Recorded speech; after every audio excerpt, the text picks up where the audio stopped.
That was a very, very interesting report, and it's very important information for us when it comes to deciding on policy. And I think your quote at the end was, "We spent a lot of money and we don't see generational renewal." And that'd have to be very worrying, and even more worrying in the context of how the budget for the EU is going to be spent into the future, with pressures coming from the fact that Britain will be leaving and a lot of money is going to disappear. Also pressures to spend money on defence, etc. And while reports like this are excellent and you don't want to shoot the messenger, it's very worrying because it creates an argument to stop spending money in this area, and I would hate to see that happen. So we've got to get our act together.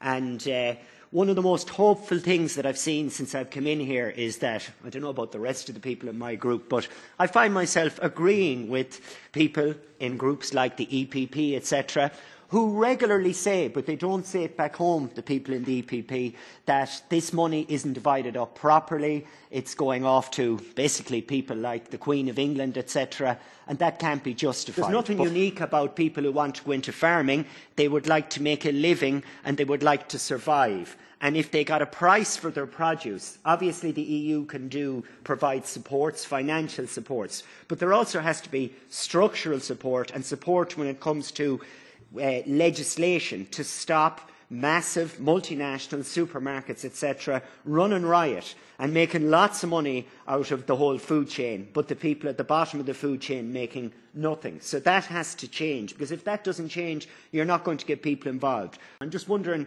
what the Commission's opinion is and the Court of Auditors' opinion is of states, given that this isn't working very well. We still have states, and namely the state I come from, I'm ashamed to say, looking for get-outs when it comes to paying money to young farmers. But there have been some improvements in the omnibus package. I don't know, are we allowed to talk about those yet, because it hasn't gone completely through. But great work, and I won't shoot the messenger, but when the message gets out, it's going to cause a lot of problems. So we've got to do something about it. Otherwise, the money that goes to farming and should go to farming is not going to go to it anymore.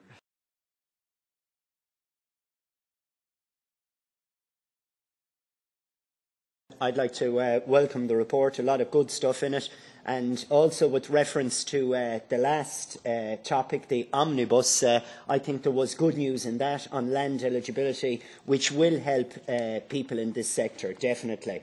And also I want to say that the farmers on mature lands have to be properly supported. We have massively complex schemes which have resulted in low drawdown. We had a report in the Con Committee yesterday on this area, and it shows it's an EU-wide issue. And one of the big problems I think people in this sector have is that they are not very well represented at the negotiating table, and that has to change next time around. And that's the reason why they tend to be so reliant on Pillar 2. It should be Pillar 1 payments if we're really serious about it. Also, we have an issue locally in our country about the push to burn trees to fight climate change. I know it sounds bizarre when you put it like that, but it is bizarre. We're not going to fight climate change by burning things. But we have this situation in Ireland where we are planting large swathes of rubbish forestry, because it's not good forestry, grow it quick, chop it down quick, damage the environment.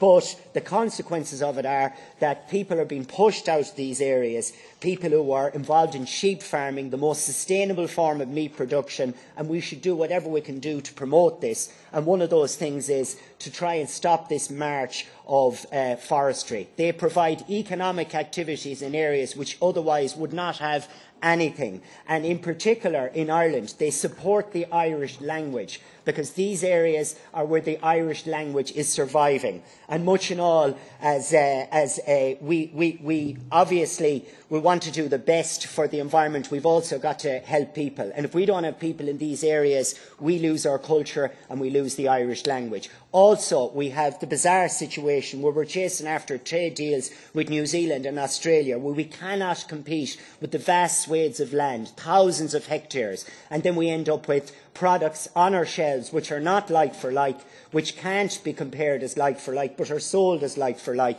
and we can't compete on that level. We need dedicated funding. This report is a very good start.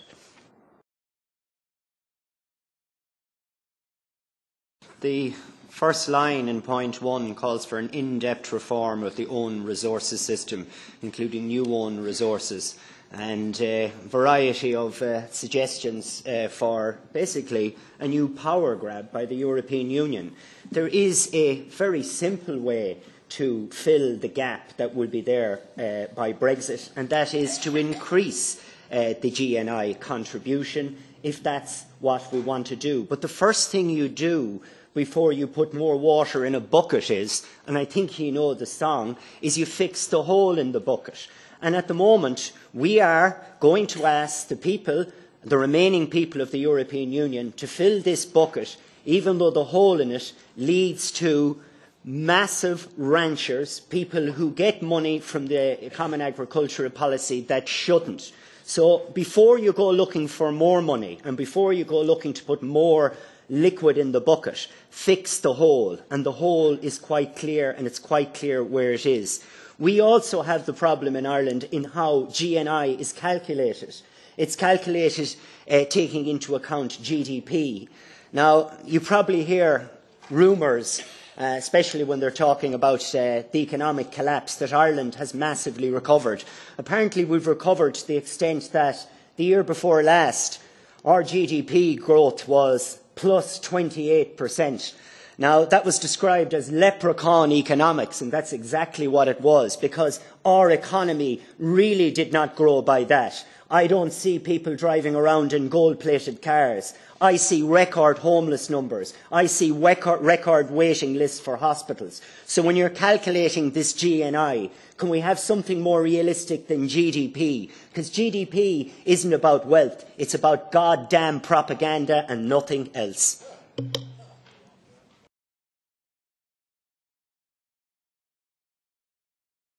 Thank you for a very interesting draft report. I agree with the vast majority of it, but on point 5 I'd have to suggest a change. It says calls for the continued support for those most in need. I see later in it you're calling for increasing the envelope, but I think it would be untrue to say that there has been support for those most in need. So to call for continuing that support would be incorrect. And I think you can note from actually one of the next files we're discussing on discharge, it's noted there that 4% of direct payments are divided amongst more than half of the current beneficiaries who receive less than €1,250 a year. Now, on point 2, there's a suggestion that an information campaign is funded on the budget. I think that would be a wonderful idea if we had a proper distribution in CAP. But at the moment, the information campaign that you'd have to put out would be that we have ranchers, we have people like Larry Goodman, we have people like the Queen in England getting hundreds and thousands of euros. What sort of a campaign do we put out? We improve the lives of the rich while impoverishing the poor. We can't really put out a campaign while this is the current situation. But if it was properly distributed, we could. Because as someone who has never worked on a farm in their life, doesn't live on a farm, but I'm a townie, someone who lives in the middle of a town, I see the wonderful benefits of the money that comes from CAP. My father was a carpenter when he was working, and pretty much every fitted cupboard he put in was done for farmers, and he got that money from CAP money. Now, if that money was better distributed, that money would go further, and we could sing it and we could shout it. And in particular, when you look at Brexit and you look at the implications for the border counties, even without any increase in funding really, and without giving the money to the ranchers, we see with the proper system where we have a flattening of payments, where we have proper evening out, we would see a situation where Donegal would get 28 million more, Leitrim would get 11 million more. So those counties who are going to be most affected by Brexit would actually get a lift without actually putting any more money in there. So the CAP could be brilliant, but at the moment I can't see how we could advertise how it pays for the Queen's pearls and diamonds. It wouldn't really sell.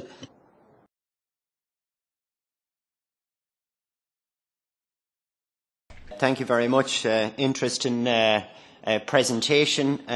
But the last slide up there seems to completely contradict what the European Court of Auditors has said, and basically that we've spent a lot of money and we don't see generational renewal. That's not what your last slide said. So I'm just wondering how you can come to such diverging opinions. And also, as someone who is, I'm just baffled what my government did in relation to young farmers in the whole negotiations on the omnibus. And I'm just wondering, maybe someone who is involved with the council, or maybe if there's anyone here from Ireland, can explain it to me. Why did we look for a change of the text from shall to may to get us out of giving money to young farmers? Because the conclusion is, from many people I've spoken to, it wasn't just shall to may. May means never.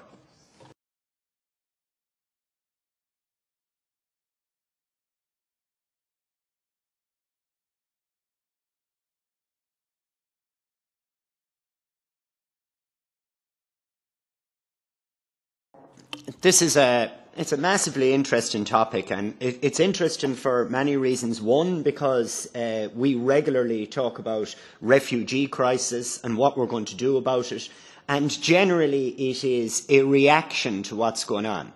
What you're talking about here is being proactive, and okay, the details of how you're planning on doing it, maybe we mightn't agree 100% there, but the idea of doing it makes total sense.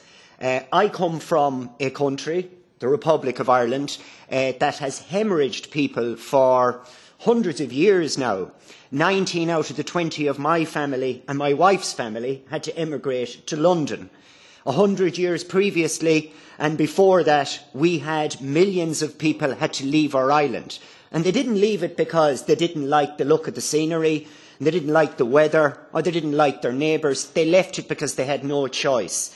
And if things improved at home, people would stay at home. Fortunately, things have improved and people now feel like they can stay. Likewise for people in Africa, and that is the solution.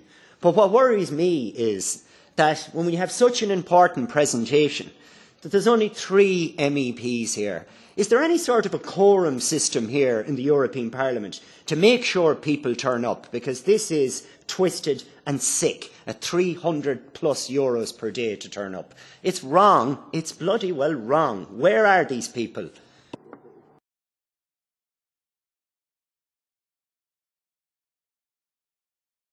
In relation to error rates, and I don't think it can be said often enough, they are actual errors. Some people would like to try and spin the errors as fraud, but they are actual errors, and they say to err is to be human. Well, you'd want to be even more than human to get around the complexity of some of the schemes, and I'm hoping that maybe Commissioner Hogan will have some good announcement for us tomorrow, because it seems like Pillar 1 seemed to take priority when it came to simplification, but the less well-off farmers and the more put-upon farmers in Pillar 2 didn't get the same thing, to the point that we have a series of people come to us with similar questions over and over again about being done for putting in error when in fact it was down to the complexity of the scheme. We go to the Commission, and in some cases we've dealt with situations whereby a booklet was sent to our Department of Agriculture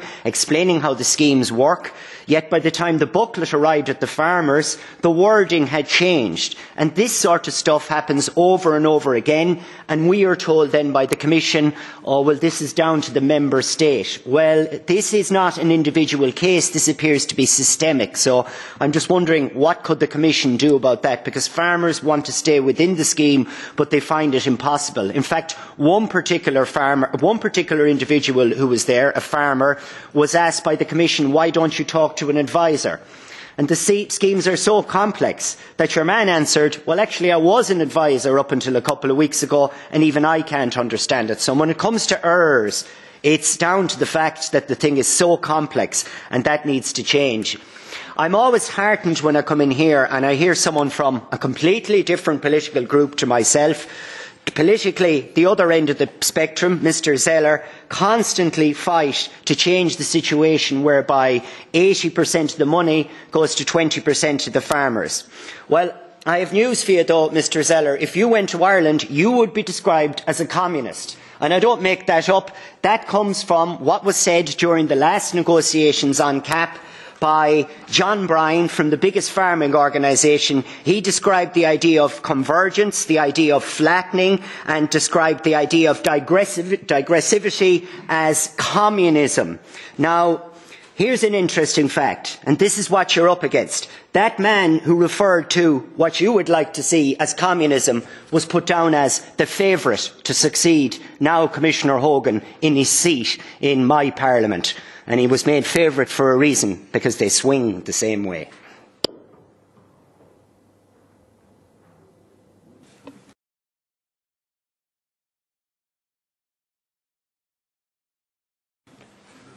I don't think I need to answer the last part of the question. It's an opinion of Mr Flanagan, and I'll let Mr Zeller decide whether he wishes to answer whether he's a communist or not.